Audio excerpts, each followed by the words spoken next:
Il existe des endroits qui connaissent des horreurs, des violences et des punitions de toutes sortes.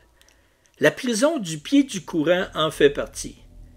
Active du début du 19e jusqu'au début du 20e siècle, elle connaîtra son lot de condamnations et de souffrances. Nous savons tous que les manifestations de fantômes sont rarement dans des endroits paisibles. Croyez-moi, cet endroit a connu son lot d'horreurs.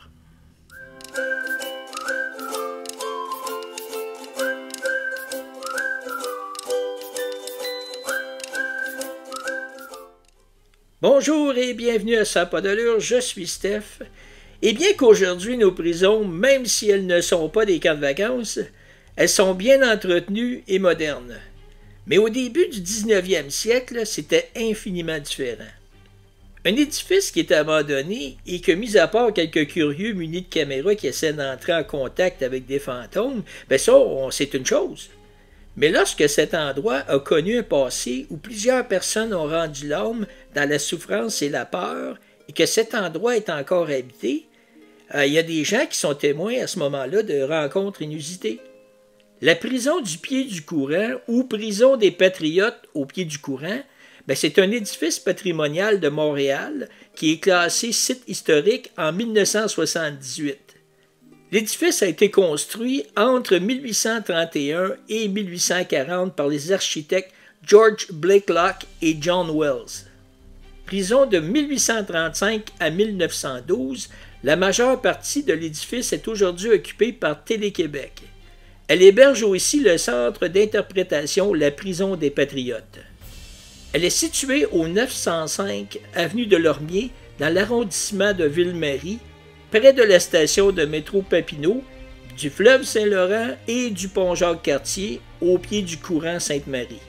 En 1838, les détenus à pied du courant doivent être 5 ou 6 à partager la même cellule, alors qu'elles ne sont faites que pour une ou deux personnes. D'autre part, les systèmes de chauffage étaient très mal organisés, puisque les cellules étaient chauffées par des poêles à bois. Cela signifie que la cellule la plus proche était trop chauffée, beaucoup trop, et que les prisonniers détenus dans les cellules les plus éloignées n'avaient même pas l'impression qu'il y avait un système de chauffage. Ça implique que pour survivre au froid, les prisonniers devaient se coucher l'un par-dessus l'autre.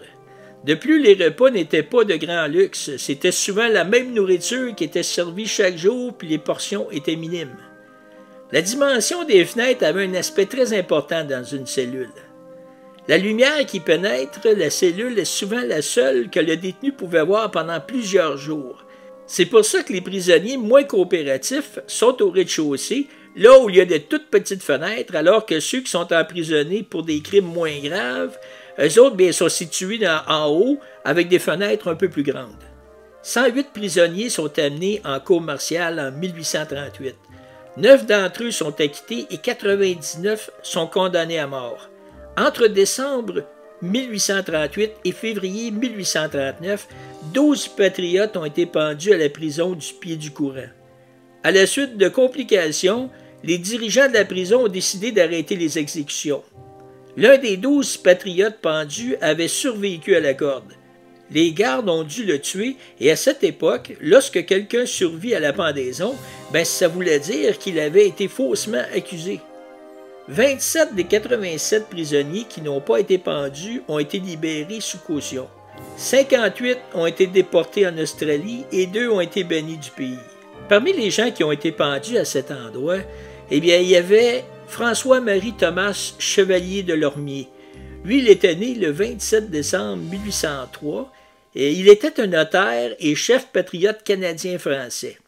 Il a été trouvé coupable de haute trahison par les autorités à la suite de rébellions de 1837 à 1838. Il a été condamné à mort et est pendu à la prison de pied du courant de Montréal le 15 février 1839. Cet homme est décédé à l'âge de 35 ans. Parmi tous les changements qu'il y a eu dans cet édifice, il y en a un qui est majeur. Et si vous demeurez à Montréal, vous connaissez sûrement cet endroit comme étant le siège social de la SAQ, la Société des alcools du Québec. Et la SAQ a installé une cave à vin prestigieuse dans les sous-sols, et celle-ci est installée dans les anciens cachots de la prison. Apparemment, les employés n'aiment pas trop s'y promener seuls le soir car on entendrait des bruits de chaînes et on apercevrait des ombres mystérieuses. Et tout au long de son histoire, eh bien, il y a des témoins qui affirment avoir assisté à des phénomènes tels que des apparitions de fantômes en costume militaire ou d'anciens prisonniers aux vêtements délabrés. Il est évident que la prison du Pied du Courant est un endroit qui a connu tellement de choses néfastes dans le passé, d'horreurs, de pendaisons, des gens qui craignaient pour leur vie, que finalement, si les fantômes existent vraiment, cet endroit est tout désigné pour les apparitions de ces fantômes. Dans notre prochain rendez-vous, je vais vous parler d'une boîte de nuit qui est installée à Montréal et qui démontre un très haut potentiel de hantise. D'ailleurs, des agents du paranormal tentent de trouver des preuves de la présence de fantômes. D'ici là, je vous remercie de votre visite et je vous dis à très bientôt.